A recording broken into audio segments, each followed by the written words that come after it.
Alright, alright, alright, alright.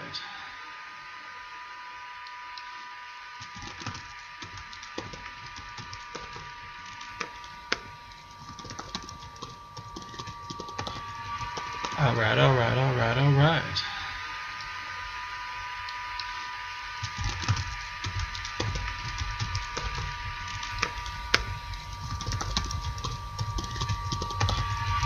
Alright, alright, alright, alright. Right, I need to turn off the mic. Should be good, should be good, should be good.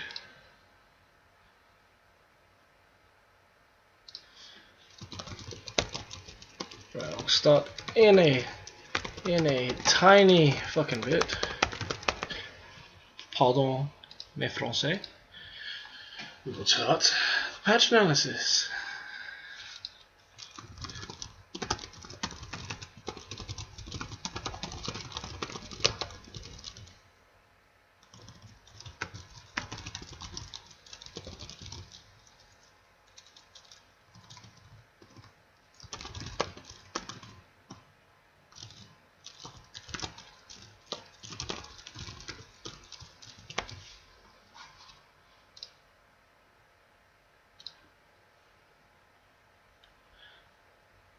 Alright, so Dota 2, the patch is out.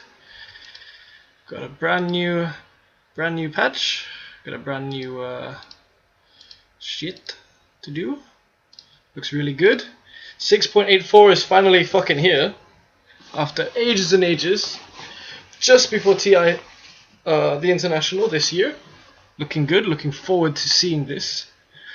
Right, so generally speaking, what I'm going to do is I'm going to skip the first kind of messy detail. I'm going to go straight to the heroes. I'm going to do the heroes real quick instead. And I'll go over the actual game changes to stuff such as the gold, the different mechanics. I'll highlight the mechanics a little bit where necessary in the heroes.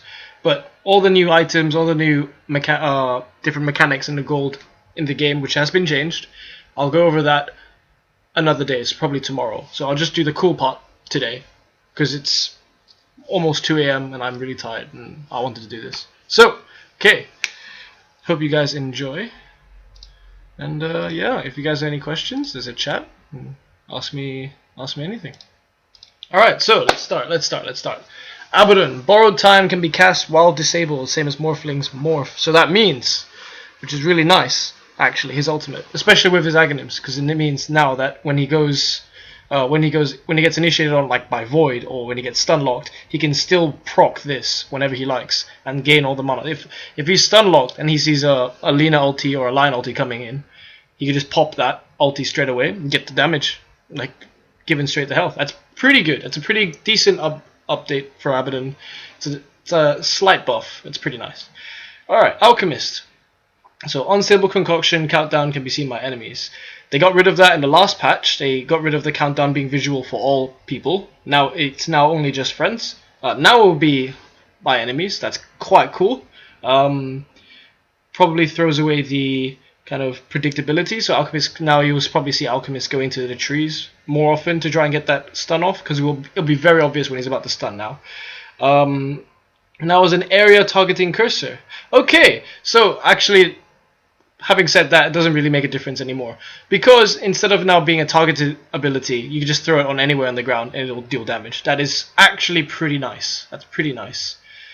So you kind of have to juke it now. It's a more of a jukey kind of stun. You can kind of blink away from it. You kind of can just dodge the AoE where you think it will land. So it's a little bit of skill required now for Alchemist landing that stun. It's pretty nice. Grievel's Greed now grants 4 times the bounty from runes. That's pretty broken. I think that's really good.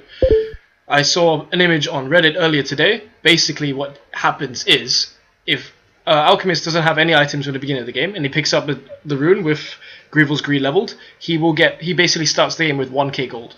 So 400 gold immediately. That's like within a minute or two of farming in creep lane, you have the recipe for Midas. That is fairly fast. And I'll go back to that in a second after I tell you his new Aghanims upgrade, which is insane.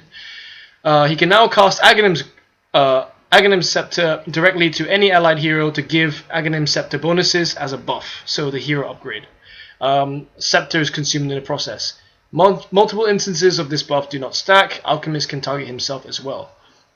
So, what I believe this means is, when targeting yourself, it means that you'll get all the Aghanim Scepter bonuses as a buff, so the flat stat increases, etc. You get that as a buff for Alchemist. That's when he targets himself. I don't think that gives you the another Aghanims to give to someone, because it will be consumed. So giving it to yourself will only give you like a flat stat increase, which is really good on Alchemist. He's an incredibly tanky hero. He scales very well to the late game, so I think that's really nice. Of course, the more important thing is him being able to give Aghanims to anyone else. So in a play such as your mid or your off lane, who tends to farm for a while to try and get somewhere near to the Aghanims, such as, like, if you have a Sand King, for example, if the Sand King is jungling and he gets a blink and Alchemist farms that Aghanims very quickly, for example, Aghanims on Sand King that early in the game, probably when you force those fights, that the damage given there is just huge. It is ridiculously huge. This would basically let any mid hero, such as an Invoker, such as Necrolite, such as although all those core mid heroes, all the core heroes with an Aghanim upgrade especially, Invoker being like one of the top ones, basically, gives them a free inventory slot to put whatever they like in there. So now Invokers can build a 6-slot item with having that Aghanim's buff on him, without having to have that technically wasted inventory slot. That's really, really strong. There's other heroes that will have. There's I think 18 heroes that have an Aghanim's upgrade, including Alchemist. So any of these heroes I will go through right now that say any Aghanim's upgrades, or when I read it out, basically Alchemist can give that to them for free and they have a free inventory slot. And a free inventory slot it's huge. It's not kittens. It's the opposite of kittens. It's lions. It's amazing.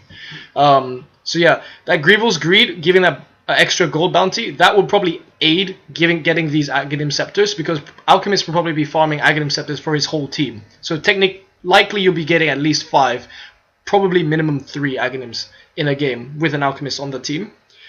Getting those bounty runes on Alchemist every chance you get, 1 every 2 minutes, and including the starting one, that's probably very key to getting those Aghanim Scepters. Like, minute 1 now, Alchemist can immediately buy his Ogre Staff, or a quarter of the component for an Aghanim Scepter at minute 1 when the runes spawn. That is pretty insane.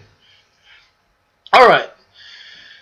Ancient Apparition. Chilling Touch buff can now be removed by clicking on the buff icon above the health bar. That is actually really useful. It's more of a utility buff. It's not a flat buff to Ancient Apparition, but it's more like a slight assistance, because Chilling Touch does slow your attack speed. So sometimes in normal pub games, you have people playing Ancient Apparition apply the Chilling Touch buff to your team while attacking the tower.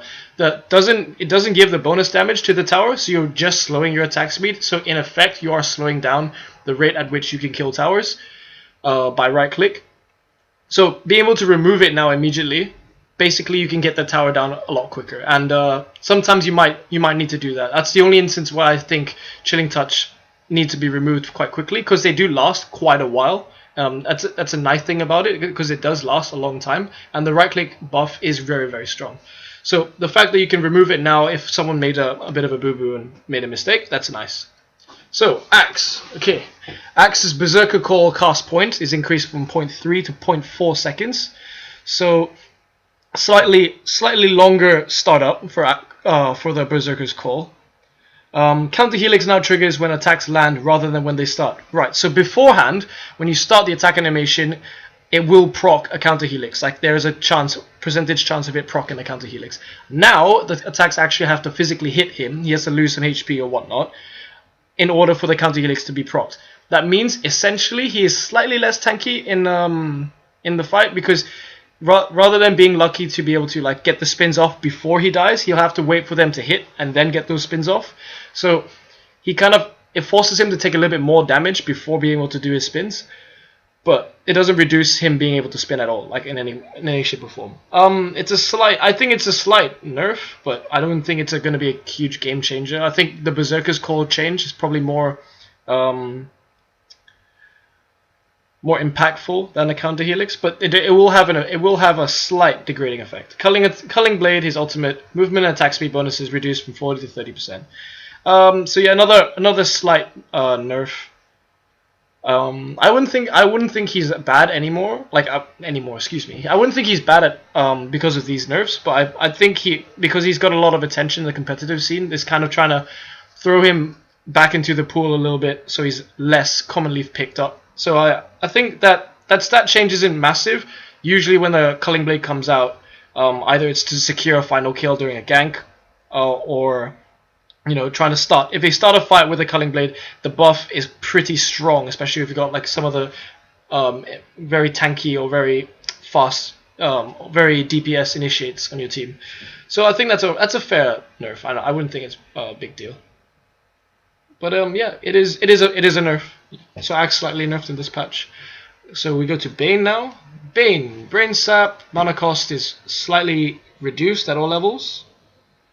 25 mana by all levels. So yeah, that's pretty good. Means you can kind of spam it, sustain it more in the laning phase. So pretty good last hit technique. I like it. Units affected by Nightmare no longer provide vision. That's quite good. I think it's quite good because last time when you Nightmare anyone on the opponent's team, everyone on your team can see where they are. So landing the arrow, landing the hook, landing Sunstrike, for example, they're very, very easy. So now it requires a little bit more of a precision, or a little bit more teamwork to basically tell you where is the unit that's Nightmared. Are they in vision? If they're not, is it possible to get them on their retreat, whatnot? Now it's pretty good. I'm not sure if that applies to opponents as well. If you Nightmare yourself, I don't think opponents can see you. So Nightmare End can now be used by Bane to end all other existing nightmares. That is fairly useful as well. Sometimes you will Nightmare your teammate, and you want to end it very quickly, but instead of right-clicking them, you're trying to get away yourself. This now makes it a lot quicker to get rid of accidental nightmares on your teammate. Maybe you're saving them from a sniper ulti or some form of damage, because there's a slight immunity, like slight invulnerable state when you initiate the nightmare. I think that's really good. Sometimes you accidentally can do that. It's more, a lot of these patch notes, they're going to be quite utilitarian. So this is one of those utility kind of buffs to the heroes. So it just makes them more versatile, and it gives them basically what they should be able to do anyway. It kind of feels like that should be there already, but isn't, and it limits that hero. So now that this is here, it just makes him slightly better just by the fact that the ability is around. So Batrider got a nerf. Flame Break max damage is now reduced to 200 damage. It's a 50 damage per second burn. So it's no longer like a quite nuke. I'm pretty sure it still will cancel TPs. I'm pretty sure it's still an interrupt ability, and it'll still provide that knockback. But I think the damage, I'm not sure why. I'm not sure how this will scale in the game, because you kind of tend to only see Flame Break in the mid to late game. You don't really see it much early because you kind of level up the other abilities. But I think this is a fairly strong nerf.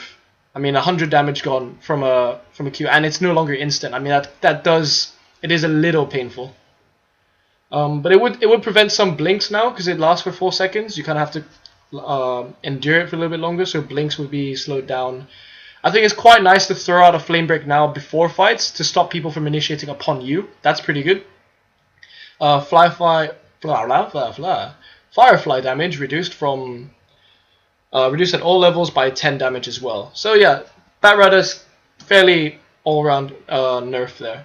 I think the Flame Break if you think about it more in depth, like I'm not very in depth, but if you think about it more in depth, probably Flame Break has more uses has different uses as a damage over time than it does as a flat nuke.